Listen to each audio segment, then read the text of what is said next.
Bugün sizlerle dünyanın iki kıtasını birleştiren eşsiz bir şehirde, İstanbul'un sokaklarında bisikletimle unutulmaz bir yolculuğa çıkıyoruz. Motor sesi yok, trafiğin karmaşasına kapılmak yok. Sadece pedal sesleri, martıların çığlıkları, boğazdan gelen hafif rüzgar ve keşfetmenin heyecanı. Sabahın erken saatlerinde bisikletimi hazırlayıp yola çıkıyorum. Şehir henüz tam anlamıyla uyanmamış. Kafeler yeni açılıyor. Sokaklar yavaş yavaş hareketleniyor. İstanbul'un en sevdiğim yanı da tam olarak bu. Her saatinde farklı bir yüzünü gösteriyor. İlk durağım, İstanbul'un en huzurlu noktalarından biri. Yıldız Parkı. Şehrin tam ortasında olmasına rağmen buraya adım attığınız anda bambaşka bir dünyaya geçiyorsunuz. Yüksek ağaçlar, kuş sesleri, temiz hava. Bisikletimi yavaşça sürerken güneş ışıkları yaprakların arasından süzülüyor. Sanki şehir birkaç dakika boyunca sessizleşiyor. Burada zaman yavaş akıyor. İnsan ister istemez günlük hayatın telaşını unutuyor. Kısa bir mola veriyorum. Derin bir nefes alıyorum. İstanbul'un ortasında böyle bir doğa olması gerçekten büyük bir şans. Yolculuğuma devam ediyorum. Rotam beni Beşiktaş'a götürüyor. Yavaş yavaş kalabalığın içine karışıyorum. Beşiktaş her zaman yaşayan bir semt. Otobüsler, vapurlar, kafeler, sokak satıcıları, öğrenciler, herkes kendi telaşında. Ama bisiklet üzerindeyken bütün bu hareketin içinde bile kendinizi özgür hissediyorsunuz. Beşiktaş sokaklarında dolaşırken tarihi binalarla modern yaşamın nasıl iç içe geçtiğini görmek gerçekten etkileyici. Her köşede farklı bir hikaye var. Her sokakta başka bir atmosfer. Pedallar dönmeye devam ediyor. Şimdi rotam beni Boğaz kıyısına çıkarıyor. Karşımda masmavi deniz. Sağımda tarihi yapılar. Solumda yemyeşil ağaçlar. İşte İstanbul'un büyüsü tam da burada başlıyor. Yol boyunca ilerledikçe dünyanın en güzel şehirlerinden birinde olduğumu tekrar hissediyorum. Ve sonunda Ortaköy. Belki de İstanbul'un en çok fotoğrafı çekilen noktalarından biri. Boğaz Köprüsü bütün ihtişamıyla gökyüzüne uzanıyor. İnsanlar sahilde oturmuş denizi izliyor. Martılar vapurların peşinden uçuyor. Turistler fotoğraf çekiyor. Simitçiler, kumpirciler, kahve kokuları. Her şey İstanbul'u İstanbul yapan detaylardan biri.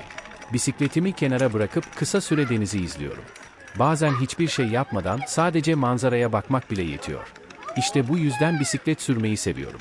İnsan durabiliyor, görebiliyor, hissedebiliyor.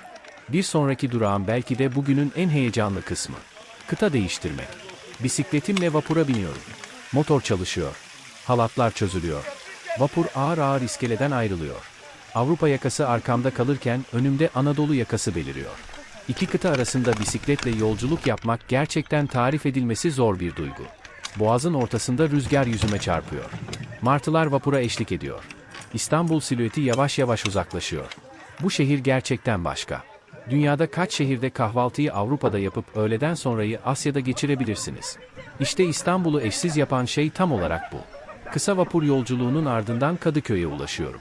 Buradaki atmosfer tamamen farklı. Sanki şehir nefes alıyor. Bisikletimle ara sokaklara giriyorum. Eski apartmanlar, rengarenk duvar resimleri, küçük kahveciler, vintage dükkanlar, kitapçılar. Kadıköy'ün en güzel yanı plansız dolaşabilmek. Her sokağa girmek istiyorsunuz. Her köşe yeni bir sürpriz sunuyor. Bazen bir sokak sanatçısına rastlıyorsunuz. Bazen eski bir plakçıya. Bazen de sadece kahve kokusunun peşinden gidiyorsunuz. İşte keşfetmek tam olarak böyle bir şey. Harita olmadan, acele etmeden, sadece pedal çevirerek. Sahile tekrar ulaşıyorum. Güneş artık yavaş yavaş batmaya hazırlanıyor. Gökyüzü turuncuya dönüyor. Denizin üzerinde oluşan ışıklar unutulmaz bir manzara oluşturuyor. Bugün kilometrelerce yol yaptım. İki kıta dolaştım. Parklar gezdim. Tarihi sokaklardan geçtim. Denizi izledim. Yeni insanlar gördüm. Yeni hikayeler biriktirdim. Bisiklet bana sadece ulaşım sağlamıyor. Bana özgürlük veriyor. Bir şehri gerçekten tanımanın en güzel yolunu sunuyor. Arabayla geçtiğiniz yerlerde duramazsınız. Ama bisikletle istediğiniz an durabilirsiniz. Bir ağacı inceleyebilirsiniz. Bir martıyı izleyebilirsiniz. Bir sokak müzisyenini dinleyebilirsiniz. İşte seyahatin gerçek anlamı burada başlıyor. İstanbul milyonlarca insanın yaşadığı dev bir metropol. Ama aynı zamanda her köşesinde huzur bulabileceğiniz bir şehir. Yeter ki yavaşlayın. Etrafınıza bakın. Pedal çevirmeye devam edin. Belki de mutluluk tam olarak budur. Bugünkü yolculuğum bana bir kez daha şunu hatırlattı. Mutlu olmak için çok uzaklara gitmeye gerek yok. Bazen yaşadığınız şehre farklı bir gözle bakmanız yeterlidir. Bugün Avrupa yakasından Anadolu yakasına uzanan bu yolculuk benim için sadece bir bisiklet turu değildi. Bu, İstanbul'un ruhunu hissettiğim unutulmaz bir gündü. Eğer siz de bu yolculuğu benimle birlikte yaşadıysanız videoyu beğenmeyi, kanalıma abone olmayı ve yorumlarda en sevdiğiniz İstanbul semtini yazmayı unutmayın. Bir sonraki bisiklet macerasında tekrar görüşmek üzere. Hoşça kalın.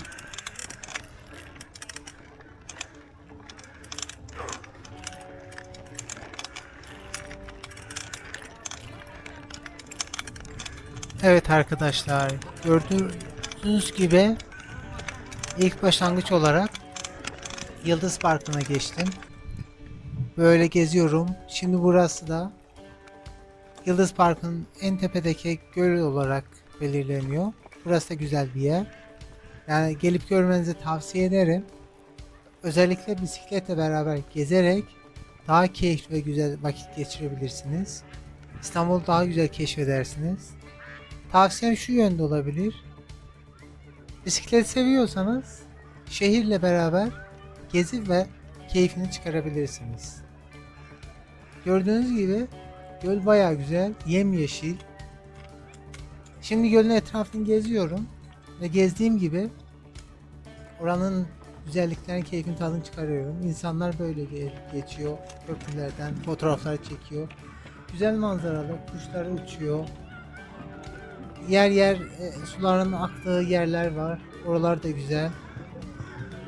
İnsanlar bir pazar gününün tatilinde böyle gezerek oranın keyfini tadını çıkarıyorlar. Etkinlikler yapıyorlar. Değişik değişik etkinlikler.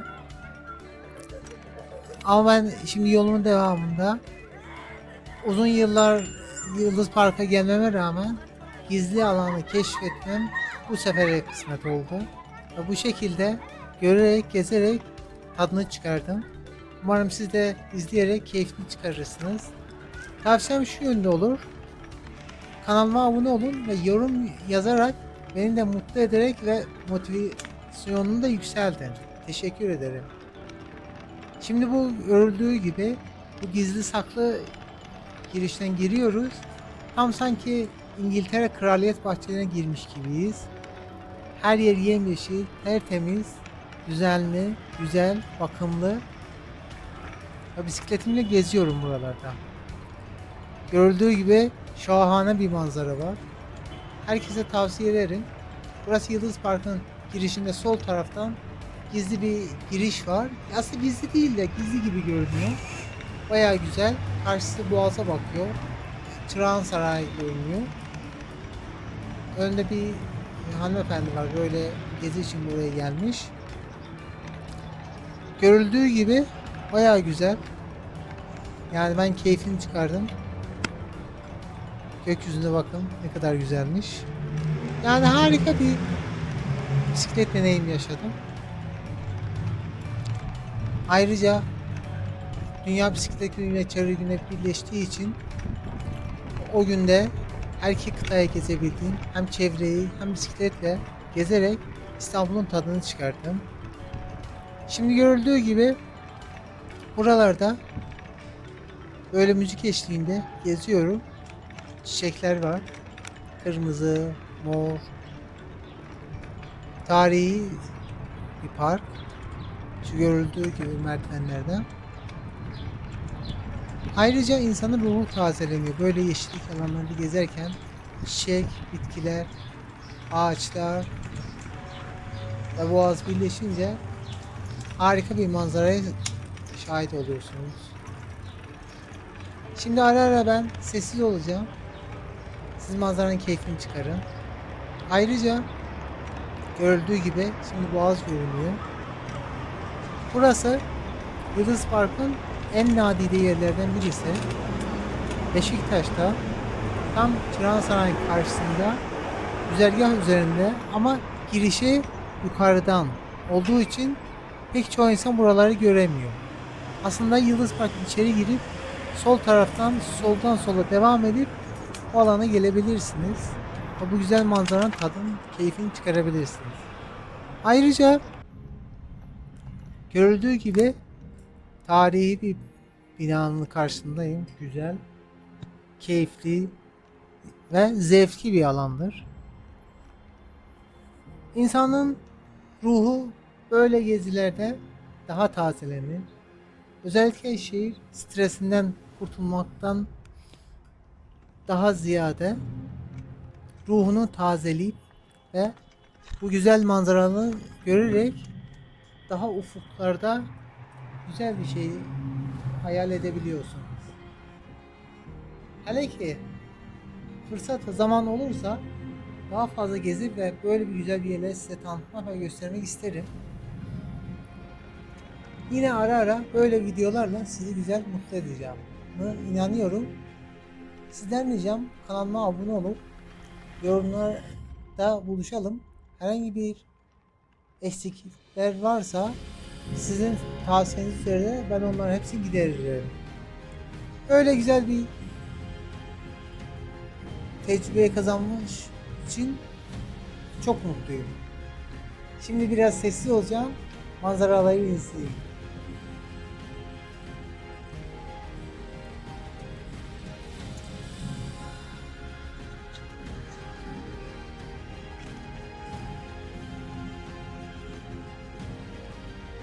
Evet.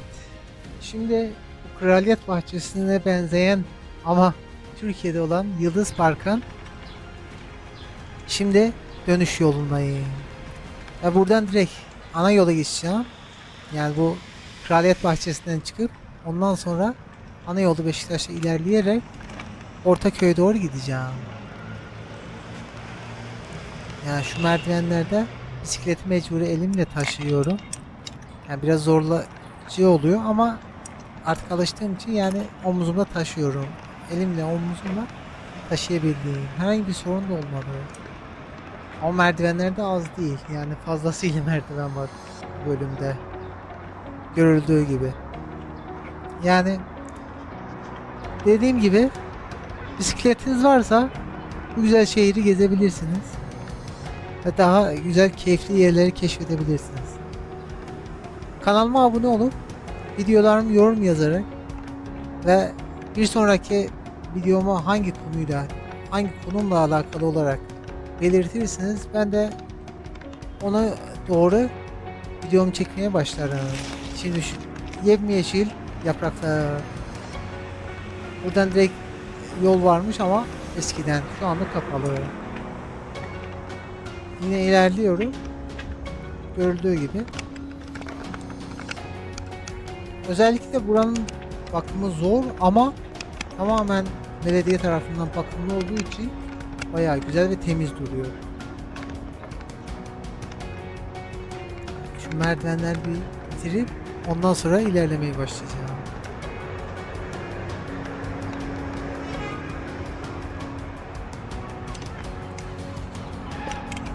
Evet, yola koyuldum. Şimdi bu güzel bahçeden ayrılıyorum. Az önce bahsettiğim gizli girişinden tekrar çıkacağım. Yıldız Park'ın ana kapısından çıkış yapıp Beşiktaş'a ilerlemeye başlayacağım. Evet, şimdi o saklı girişinden tekrar çıkıyorum. İnsanlar da pazar günü olduğu için gezmeye gelmişler benim gibi. Ama az insan bu tarafları biliyor. Yani o gizli girişi. Buranın sol tarafında oyun alanlar var. Yani çocuk oyun alanlar var. Çocuk parkları var. Parkın içinde. Şimdi biraz ilerleyip biraz rampalı ama o kadar zor değil. Çıkabiliyorum. Şimdi ilerliyorum. Tekrar iniş oluyor. Ve şimdi Beşiktaş'ın ana yolundan başlıyorum ilerlemeye. Biraz dikkatli olmam lazım çünkü ana cadde, geniş cadde ve her türlü araç geçiyor. Ve araçlara mümkün mertebe sollamadan sağ taraftan ilerleyeceğim.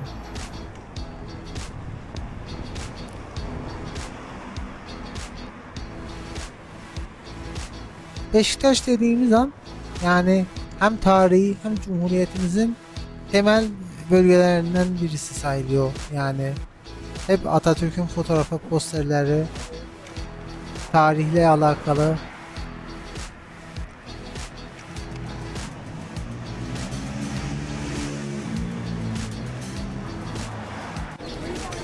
Evet, şimdi Ortaköy'ün girişindeyim. Burada insanların el sanatlarını satışı olduğu bir yerde. Sana abla diye sesleniyorlar. El örmeleri, çeşitli bileklikler, oyuncaklar. Ay az kalsın. Ay çocuk ben seni yerim. Tatlım çocuktu. Evet, şimdi bu tezgahların ortasına geçiyorum. Değişik değişik süsler. Tam bir dar alan. Geçtim buradan. Hah, süper. Şimdi tekrar Boğaz istikametinde ilerleyeceğim.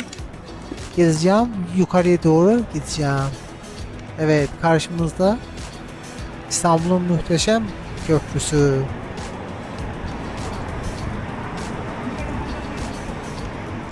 Dediğim gibi bisikletle böyle bir dar yolda ilerlerken mümkün mertebe trafik kurallarını ihlal etmeden ve dikkatle sollamadan ilerleyeceğiz.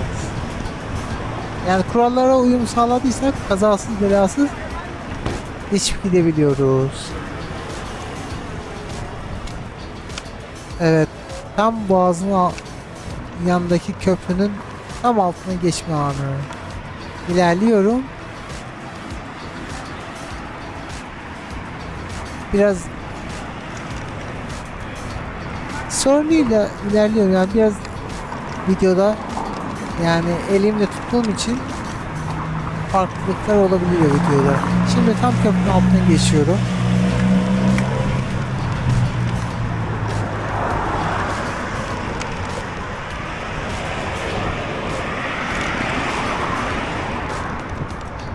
Buralar İstanbul'un en zengin ve lüks semtlerinden birisi yani. Malikaneler, villalar, villa demeyeyim de malikaneler daha çok ağırlıklı bölgelerde var. Zengin bir semt. Yani fakir bulmanız neredeyse zor. Lüks bir bölgeler ve tarihi bölgeler. Sağ tarafımda Boğaz, sol tarafında da malikaneler, lüks kafe, restoranlar. Bu da şanlı bayrağımız, Türk bayrağımız. Şu sağ taraftaki gördüğünüz gemi de sahil güvenliğe ait bir gemidir. Trafik yoğun olmadığı için trafik ışıkları sadece uyarı modunda. Şimdi Bebek Parkı'na çıkıyorum.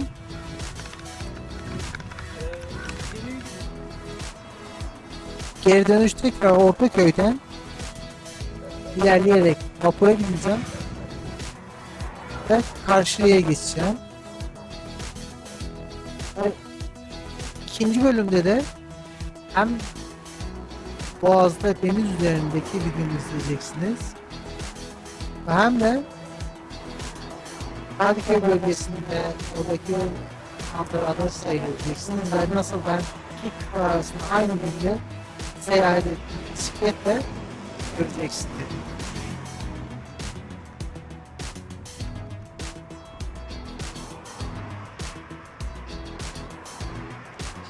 Sol tarafındaki mekan eskiden başka bir isimliydi, şu anda başka bir ismi olmuştu.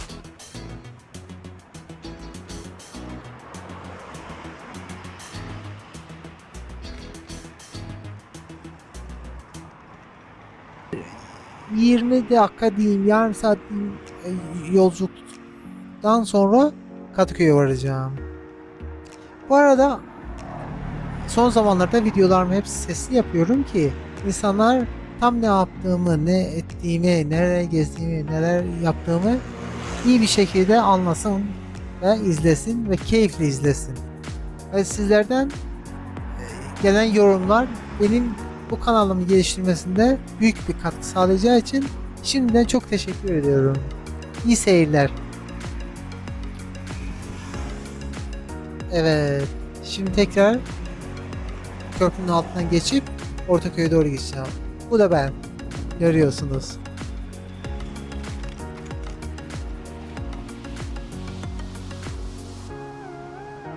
Azıcık da olsa köprünün gölgesine faydalandım. O sıcak günde. Mecbur buradan ters istikamete ilerliyorum ama size tavsiye etmiyorum ama mecburi bir durum oldu. O sebepten dolayı kısa bir mesafeyi ters istikamette arabaları karşıya sürdüm. Neyse kazası belasız hiçbir şey olmadan geçebildim. Şimdi tekrar kumbirciler var sol tarafında. Ortaköy'ün meşhur kumbirciden yanına geçiyorum. İskeleye geçeceğim. Oradan da direkt vapurla karşıya geçeceğim.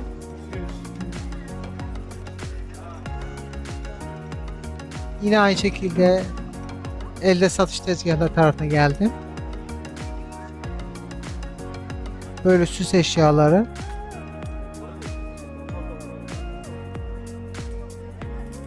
Biraz trafik var, insan trafiği var. Tabii ki araba trafiğine kapalı olduğu için sadece insan trafiği var. Şimdi Ortaköy'deki meşhur camiye gidiyoruz. Ortaköy Camisi. Aslında ismi Ortaköy Camisi ama Ortaköy Camisi olarak tanımlıyor.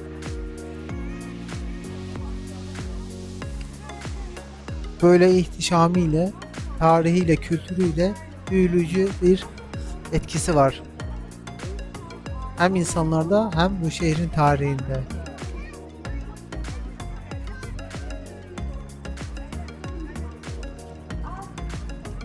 Evet.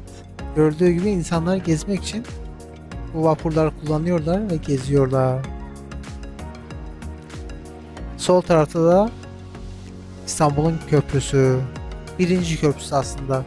3 tane köprü var, bu birinci köprüsü. Şimdi yavaş yavaş birinci bölümümüzün sonuna yaklaşıyoruz. Umarım keyif almışsınız. Devamında ikinci bölümde daha güzel manzaraları, Kız Kulesi, ondan sonra Haydarpaşa Garı, meşhur Katköy Boğası'nı izleyeceksiniz ve umarım keyif almışsınız. Çünkü ben bayağı zevk aldım ve gezdim.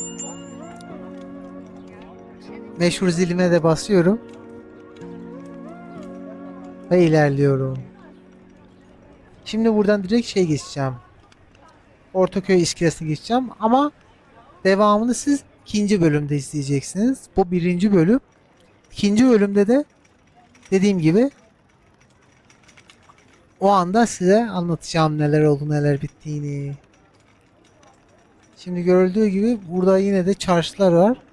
Böyle hediyelik eşyalar satıyor. Buralarda kafe, restoran.